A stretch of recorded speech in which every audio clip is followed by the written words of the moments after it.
Baik jamaah, kita kembali lagi bersama kami di rumah Mama Dede. Mah, masih ada lagi ya Mah, yang kewajiban kita terhadap orang tua selama orang tua masih hidup. Bahkan nanti orang tua udah gak ada juga kita masih punya kewajiban ya Mah? Masih punya kewajiban. Oke, silakan Mah. Sekarang kita lagi bercerita kalau orang tua kita masih hidup. Masih hidup dulu ya Mah? Karena sebelum mati kan hidup dulu. Hidup dulu bener. Iya. Sabar. Siap Mah. Jadi bagaimana lagi kewajiban kita setelah kita mentaati orang tua? Kalau dia manggil segera kita datangi panggilan mereka. Kalau seandainya yang manggil ayah dengan ibu pada waktu yang bersamaan, maka anak harus menjawab panggilan ibunya terlebih dahulu, baru panggilan ayahnya. Idza da'aka abawaka wajib da'wata umika. Kalau seorang anak dipanggil ayah ibu dalam waktu yang bersamaan, maka anak wajib menjawab panggilan ibunya baru ayahnya. Karena menghormati ibu 3 kali lipat baru menghormati ayah. Kemudian contoh. Ibu, saya yakin ibu semua tahu kisah Jurej. Jurej itu seorang yang ahli ibadah luar biasa. Dia hidupnya di bukit. Dia punya satu rumah ibadah di bukit. Ketika ibunya memanggil dia, Jurej lagi sembahyang sunat. Jurej tidak menjawab panggilan ibunya. Berkali-kali ibunya memanggilnya karena Jurej lagi sembahyang sunat. Dia tidak menjawab panggilan ibunya. Ibunya marah. Ini anak, kenapa sih nggak jawab-jawab saya panggil? Saya ada keperluan padahal mah. Biarin deh. Dia dalam hidupnya harus bertemu dengan perempuan lacur. Ini omongan seorang ibu. Gara-gara manggil anaknya nggak dijawab padahal lagi sembahyang sunat. Apa yang terjadi? Anda lihat dalam sejarah. Jurej akhirnya dipitnah oleh perempuan lacur yang hamil. Dia katakan bahwa yang menghamilnya adalah Jurej. Ya Allah. Maka orang sekampung menghancurkan tempat ibadah Jurej. Pendek cerita, Jurej ini dihukum oleh orang sekampung, diikat, ditarik dengan delman kalau kita barangkali kuda. Dia lari sampai babak belur, sampai luka-luka tubuhnya. Akhirnya ketika bayi dari seperempuan lacur tadi lahir, ditanya bayi tadi, dia dikatakan bahwa dia anak seorang penggembala. Maka orang-orang yang menghukum Jurej, mereka minta maaf. Kenapa terjadi ini? Karena ibunya manggil nggak dijawab, padahal dia lagi sembahyang sunat, gitu kan? Jadi ini contoh. Oleh karena itu kita wajib taat sama orang tua. Kita lihat bagaimana yang namanya Uwais Al-Qarni, seorang yang tidak terkenal di bumi, tapi sangat terkenal di langit. Saking dia bakti sama orang tuanya, khususnya kepada ibunya. Sampai dia itu ketika dia pergi ke Mekah digendong ibunya, tawaf sa'i digendong, ini luar biasa perjalanan yang sangat panjang. Makanya dia tidak dikenal di bumi tapi dikenal di langit karena dia bakti sama orang tuanya. Kemudian bagaimana yang namanya kewajiban anak kepada orang tuanya? Anak punya kewajiban kepada orang tuanya memberikan nafkah kepada kedua orang tuanya.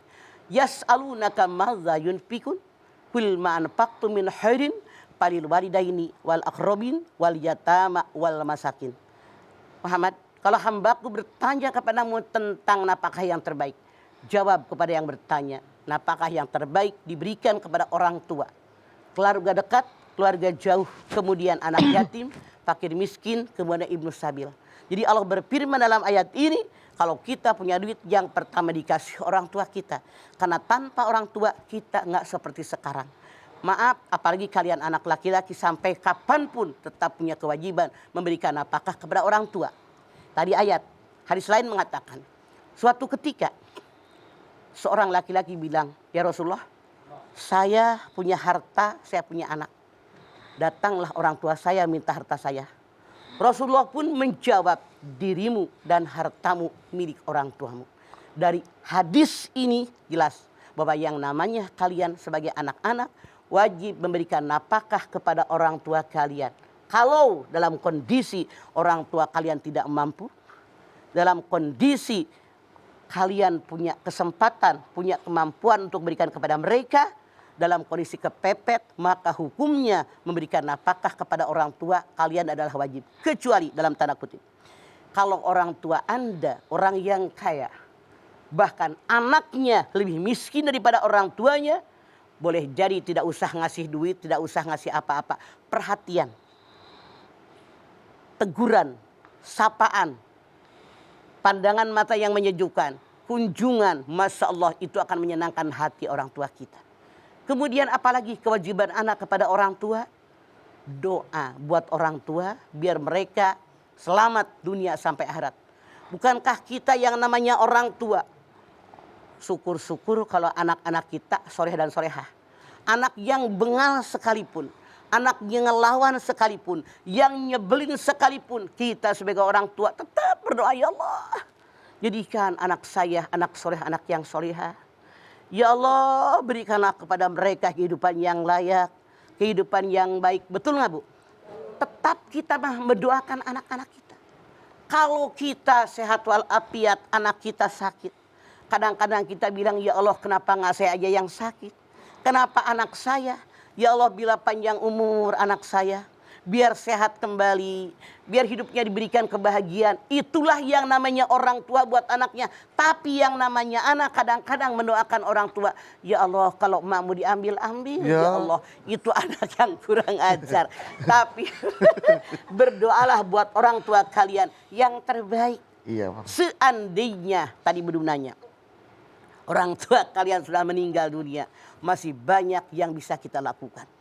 Bersedekah ke masjid, ke musola, ke pesantren, ke madrasah.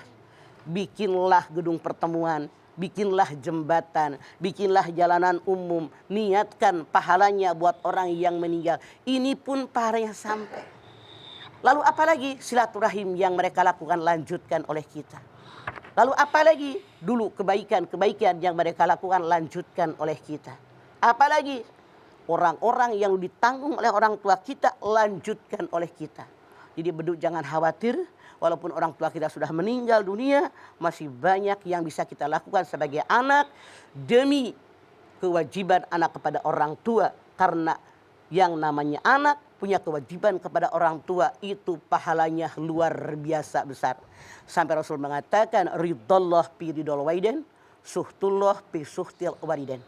Ridhonya Allah di atas ridho orang tua, murkanya Allah di atas murka orang tua. Oleh karena itu, setiap langkah dan kesempatan, jadikan orang tua kita ridho, bil arah ridho kepada kita.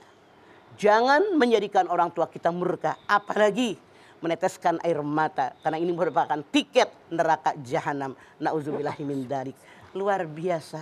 Makanya Rasulullah bersabda, sungguh dia celaka. Sungguh dia celaka. Sungguh dia celaka. Sahabat bertanya, siapa Rasulullah? Orang yang orang tuanya masih hidup dan sudah tua renta, tapi dia tidak mendapatkan tiket masuk ke dalam surga.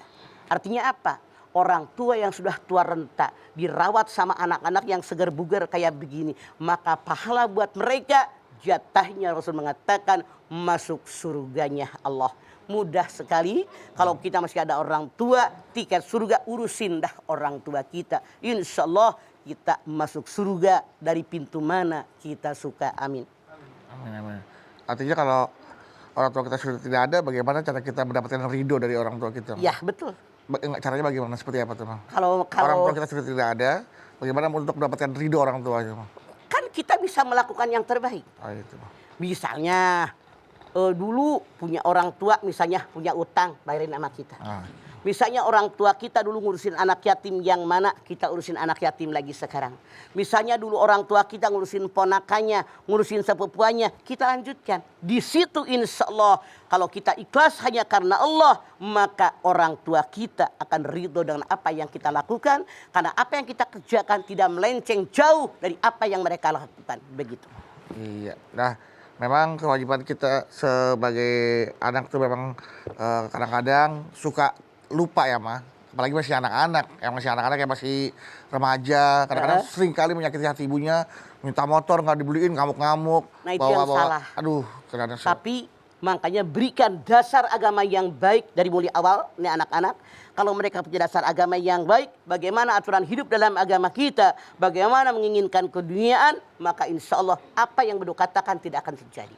Iya. Mereka tetap berpijak di tanah.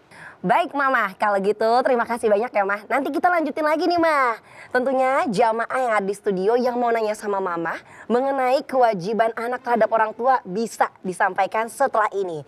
Jamaah yang ada di rumah juga jangan kemana-mana. Tetap bersama kami di rumah Mama Dede.